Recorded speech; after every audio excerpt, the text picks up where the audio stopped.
మాదక ద్రవ్యాల వినియోగం వల్ల సమాజంలో యువత విద్యార్థులు వీర్యమవుతున్నారని Nirmal rural CI M Krishna తెలియజేశారు. నిర్మల్ రూరల్ పోలీసుల ఆధ్వర్యంలో జిల్లా పరిషత్ ఉన్నత పాఠశాల చిట్యాలలో స్టాప్ డ్రగ్స్ స్టార్ట్ లివింగ్ అనే కార్యక్రమాన్ని నిర్వహించి మత్తు పదార్థాల వినియోగం వల్ల ఏర్పడే దుష్ఫలితాలని తెలియజేశారు. ఈ కార్యక్రమంలో సిఐ కృష్ణ మాట్లాడుతూ మత్తు పదార్థాల వినియోగం వల్ల చదువులో వృత్తిలో వెనుకబడమే కాకుండా నేర ప్రవృత్తి పెరిగిపోతుందని, విద్యార్థులు యువకులు మత్తు పదార్థాల వినియోగం దూరంగా ఉండాలని తెలిపారు. తర్వాత ఎస్ఐ లింబాద్రి మాట్లాడుతూ మత్తు పదార్థాలకు అలవాటు పడిన వారు ఆలోచన నశించి ఏ నేరమైనా చేయడానికి సిద్ధమవుతారని తెలియజేశారు. తర్వాత ఆ పాఠశాల ఆవరణలో మొక్కల్ని నాటారు. ఈ కార్యక్రమంలో ఇన్ఛార్జి ప్రధానోపాధ్యాయులు గజపల్లి నరసయ్య, ఉపాధ్యాయులు కుమారు, వహీదు మరియు గ్రామస్తులు పాల్గొన్నారు.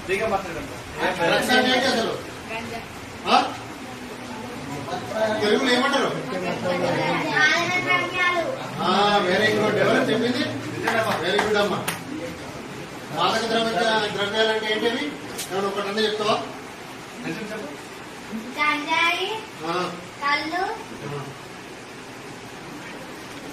కళ్ళు మత్తు పదార్థం కాదు, కానీ అందులో కలిపే పదార్థాలు ఉన్నాయి. అవి మత్తు పదార్థాలు మొత్తం ఇస్తాయన్నమాట. ఇప్పుడు కళ్ళులో యాక్చువల్గా కళ్ళు లెక్క తయారు చేస్తే ఎవరు తాగరు. మన ఊళ్ళో కూడా ఇదేం కళ్ళు మేము తాగమంటారు. ఎందుకో కళ్ళు తాగితే మంచిగా నిద్ర రావాలి. నిద్ర ఎప్పుడు వస్తుంది? ఏదైనా మత్తు నిచ్చితే ఉంటేనే వస్తుంది. కాబట్టి అందులో ఏం చేస్తారంటే అల్ప్రాజోలో మన యొక్క యాక్చువల్గా అది డ్రగ్ లో కలపాలి.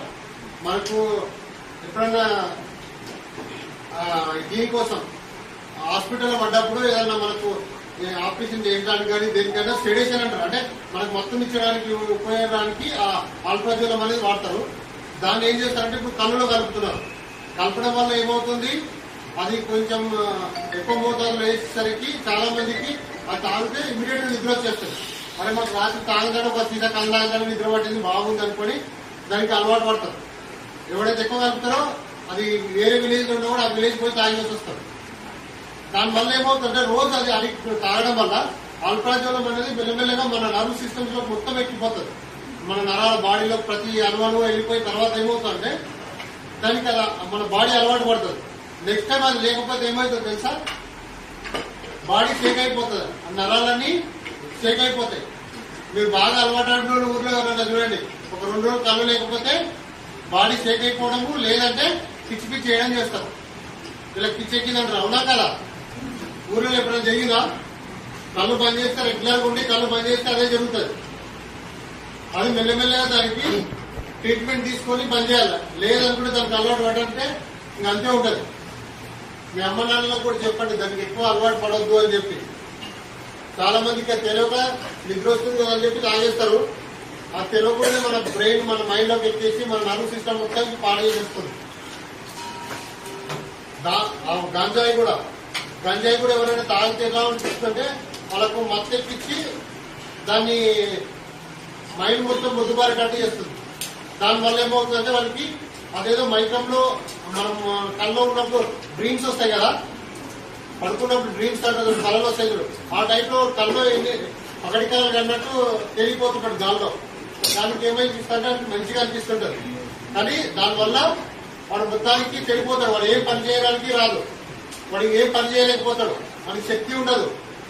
తర్వాత నెక్స్ట్ దానికి అలవాటు పడతాడు కదా, దాన్ని కొనడానికి ఏం చేయాలి? మన దగ్గర డబ్బు లేదనుకో దొంగతనమో ఇంకేదో ఇంట్లో రాబోయే ఇంకేదో చేస్తుంటాడు. అంటే దాన్ని అలవాటు చేసుకోవడం వల్ల వాడు చదువు మీద కాన్సన్ట్రేట్ చేయకపోవడమే కాకుండా వాడు పని చేసుకోకపోవడమే కాకుండా ఇతర దొంగ అలవాట్లు కానీ లేకపోతే ఇంకా అవతలని చంపే విధానం కూడా వస్తాడు. ఆడ వరకు కూడా వెళ్ళిపోతాడు. అంటే ఈ మత్తు పదార్థాలు మనం ఎక్కడి వరకు తీసుకెళ్తాయో ఒకసారి ఆలోచించండి. చాలా చాలా డేంజర్ అనమాట. వాడు ఆ మత్తులో ఏం చేస్తున్నా కూడా మనకు తెలియదు. ఆ నిస్సాలో సొంత తల్లిదండ్రులు కొడతాడు, లేకపోతే వానికి డబ్బుల కోసం ఎవరిని ఏమైనా చేస్తారు. మన చేతి ఏదంటే దాంతో కొడతారు.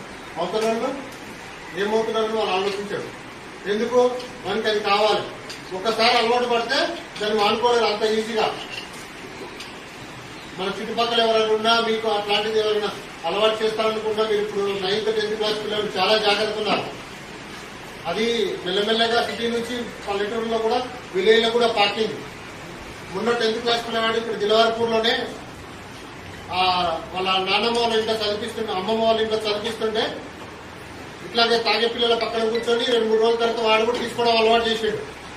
దాని తర్వాత లేకపోతే వాడికి పిచ్చి పిచ్చి ఎక్కి వాళ్ళ అమ్మ నాన్నని కొట్టుకున్నాడు. నాకు డబ్బులు కావాలి ఇవ్వు అని చెప్పి. అర్థమైందా మీకు? వాళ్ళ అమ్మ వచ్చి మా దగ్గర వచ్చి కంప్లైంట్ ఇచ్చి సార్ నా కొడుకుని మార్చండి, మా పిల్లలు ఇట్లా తయారు వేరేడు ఎవరో అలవాటు చేసి మన వల్ల మా పిల్లలు చెడిపోతున్నట్టు. ఈ చిన్న మీకు చదువుకునే ఏజ్ లో మీరు భవిష్యత్తు చాలా ఉంది. మీరు మంచి చదువుకొని నెక్స్ట్ ఏమన్నా కావచ్చు, మీ సార్ వాళ్ళకి టీచర్లు కావచ్చు, మాలాగా పోలీస్ ఆఫీసర్ కావచ్చు, ఇంకా వేరే other department panchayat secretary sir ఒక గ్రామాల అభివృద్ధి కూడా చేయించవచ్చు. అలాంటి మంచి పొజిషన్కి వెళ్ళొచ్చు మీరు చదువుకుంటే. కానీ మీరు ఇట్లాంటి మాదక ద్రవ్యాలకు అలవాటు పడ్డారనుకో మీరు ఏమి చేయడానికి ఉండదు. కళ్ళు ఏముంటది, అల్కోజలు, క్లోరో అవన్నీ ఉంటాయి కదా, అవన్నీ మనిషికి ఏమి ఇస్తాయి? మత్తులు ఇస్తాయి కదా. అవి వాటికున్న మోతాదుతోటి మత్తు ఇస్తాయి. అట్లాగే గాంజా అయినారు కదా, అంటే మనం ఉన్న మనిషి స్టేబుల్ గా కాకుండా మన మైండ్ ని మొత్తం ఉత్తేజం వేసి ఏదైనా చేయడానికి మనిషిని సిద్ధం చేస్తాయి అన్నమాట. ఈ మత్తు పదార్థాలన్నిటి వల్ల చాలా మంది కుటుంబాలు రోడ్డున పడుతున్నాయి. ముఖ్యంగా ఎగ్జాంపుల్ ఇప్పుడు మనం ఇక్కడ తీసుకుందాం. ఈ ఊరికే కళ్ళు అలవాటు చేసుకుని ఆ మత్తు తాగడం వల్ల ఒక 2 days బంద్ చేస్తే పడిపోతున్నారు. మళ్ళీ తినలేక నడవలేక ఆ పరిస్థితి ఎదురవుతుంది. అట్లనే ఈ కళ్ళుదే ఇట్లా ఉంటే ఇంకా గాంజా అడిక్ట్ అయిన వాళ్ళు, వాటన్నిటికీ మత్తు పదార్థాలకు అలవాటు పడిన వాళ్ళు ఎట్లా ఉంటారంటే సరైన తిండి తినరు. మనిషి యొక్క ఏమంటారు రూపం, మనం ఉన్న స్ట్రాంగ్ ఎట్లుంటాము స్కెల్టన్ ఇప్పుడు మనం చూస్తాం కదా, మొత్తం బొక్కల్లాగా తేలడము, మనిషి ఫీల్లాగా తయారయ్యడము, ఎప్పుడు చనిపోతారో తెలియదు అన్నట్టు తయారవుతారు అనమాట. కాబట్టి వాటికి దూరంగా ఉంటే మనిషి ఆరోగ్యంగా ఉంటారు. కానీ ఈ మధ్య చిన్న పిల్లలు కాలేజీ నుంచే అలవాటు చేసుకుంటున్నారు. అట్లా మీ ఇంట్లో ఎవరైనా ఈవెన్ ఈ నుంచే స్టార్ట్ చేయాలా? ఏది ఫస్ట్ పాన్ వేస్తారు చూడు, అక్కడి నుంచే స్టార్ట్ అవుతుంది మనిషికి. ఆ గుట్కా నమ్మడము ఇవన్నీ స్టార్ట్ అవుతాయి. దాని నుంచి అవి సరిపోక ఇంకా మత్తుకు బానిస అవుతారు అన్నట్టు. అది ఏం అలవాటు లేవనుకో, యాజిటీజ్ ఎప్పుడు ఉన్నట్టు ఉన్నాడు అనుకో మనిషి. ఈ అలవాట్లు దూరంగా ఉంటే ఎప్పుడు హెల్తీగా ఉంటాడు, ఆరోగ్యంగా ఉంటాడు కదా. వాటి అలవాటు చేసుకోవడం వల్లనే మనుషులు ఇలా తయారవుతారు. కాబట్టి మీ ఇంట్లో మీ అమ్మ నాన్న కానీ, మీ ఇంట్లో అన్నయ్య కానీ, ఎవరైనా వ్యవసాయం చేసుకోవాలి కానీ, మీ చుట్టుపక్కల ఇట్లాంటి అలవాట్లకు పడితే మీరు కూడా చెప్పాలా, అలవాటు చేసుకోవద్దు, ఇది మనకు ఆరోగ్యానికి హానికరం కాబట్టి బంద్ చేయాలని చెప్పాలా. మీ ఫ్రెండ్స్ కూడా ఎవరైనా చిన్న చిన్న అలవాట్లు ఉన్నాయి ఇప్పటి నుంచే వాళ్ళని చెప్పి ఏంటంటే మీ టీచర్లకు సార్కి చెప్పాలా, ఇది ఇట్లాంటి నోట్లు వాడుతుంది, లేకుంటే డ్రగ్స్ అలవాటు పడుతుంది, అట్లా ఏమైనా ఉంటే చిన్నప్పుడే చెప్తే కూడా